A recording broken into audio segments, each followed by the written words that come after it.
Welcome everyone to a brand new series on my YouTube channel. This is going to be the basics of Prison Architect.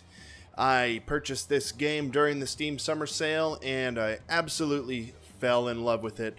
And because I've been playing it for a little while now, I wanted to give back to the community and provide a basic tutorial for anyone looking to get introduced to the game.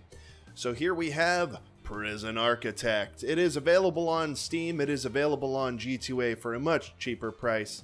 I encourage you to check that out. I think Gaben is rich enough.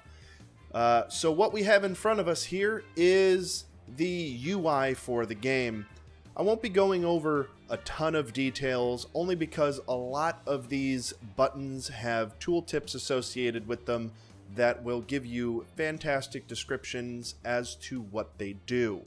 Starting from the upper left-hand corner and working our way to the bottom right, we're going to find ourselves on the to-do list. The to-do list is important to this game to help keep us on track and to help push the game forward and to help keep our prison neat and tidy. It's going to give us information including your prison intake, prisoners due to release, your incident reports, or even the grants that you're working on. Moving over, we have the bureaucracy tab, which is going to give you access to different programs, different objects, different items in game.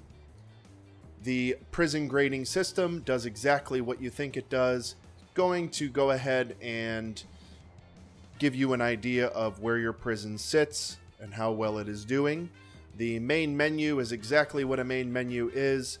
It also allows you access to other features of the game, which we will go over in future episodes. You have your danger indicator, which is a sliding scale. It'll increase and decrease throughout the day. The day indicator as to how long you've been running your prison in-game, as well as real time spent building the prison. Please don't judge. New build, first build, moving on. The bank balance, exactly what you think it is.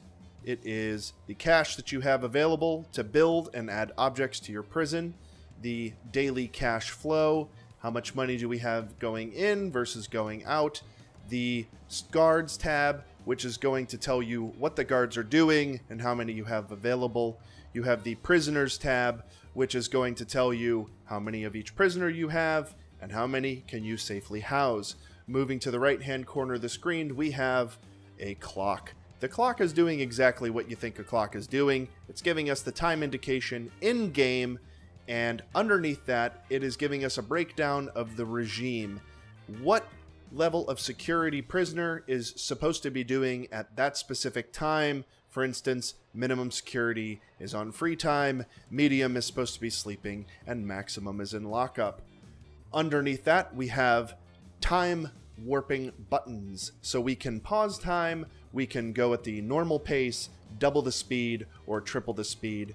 You'll also see little adjustment anchors underneath certain windows to allow you to adjust size as you see fit.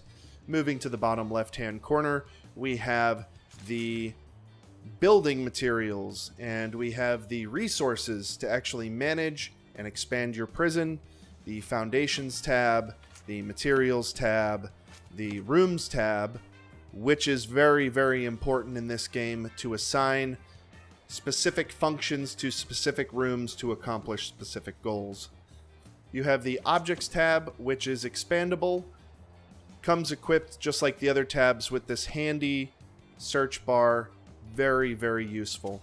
The staff tab, excuse me, the utilities tab, changes our screen, shows us what utilities we have ran where, if they're functioning, and where to go for the next utilities. It also, gives you access to security options, funny enough, as far as equipment is concerned. The deployment tab does more than just assign staff to areas of your prison. You can also designate what prisoners belong in certain areas and where they don't. We will go further into detail in further episodes. The logistics tab will give you more control over specifics as far as the labor is concerned, as far as the food, the laundry, and the room quality. The intelligence tab helps us track down contraband and where it is gone, where it is going, as well as informants. The quick build tab is a very useful tool to allow us to clone certain areas up to a certain size to be able to quickly reproduce the construction without having to tediously go through the pain in the ass of assigning objects and walls on an individual basis.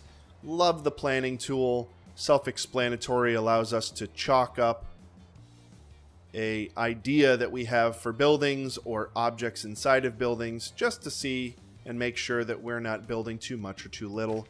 Emergencies tab. Things turn for the worse. You call in the riot police. You call in the fire engines. Pretty easy to understand there. Moving on to the red buttons, we have these amazing tooltips that are going to show us exactly what they do, describing in detail. Bang-ups could anger your prisoners if you lock them away too long. Wrapping up the UI, we have the reports button here, which is actually linked into the rest of the UI depending on what we click on. For instance, the reports has these tabs in it depending on what you're looking for information-wise. If I click on my bank balance, it brings me into the financing aspect, the grants aspect of the reports. We have the daily cash flow, which brings us into finance. Click on prisoners, brings us into the prisoners tab. Click on the regime, brings us into the regime tab, so on and so forth. That also extends out to the to-do list, where we have prisoner intake, opens up the intake tab. As far as movement, very, very easy. WASD moves us around. Middle mouse wheel will zoom us in and out, as well as the Q and E buttons will zoom us in and out. That's going to do it for this introductory first episode to the basics of Prison Architect. If you enjoyed the video, please leave a like, please leave a comment. I'm going to see you in episode 2. Peace.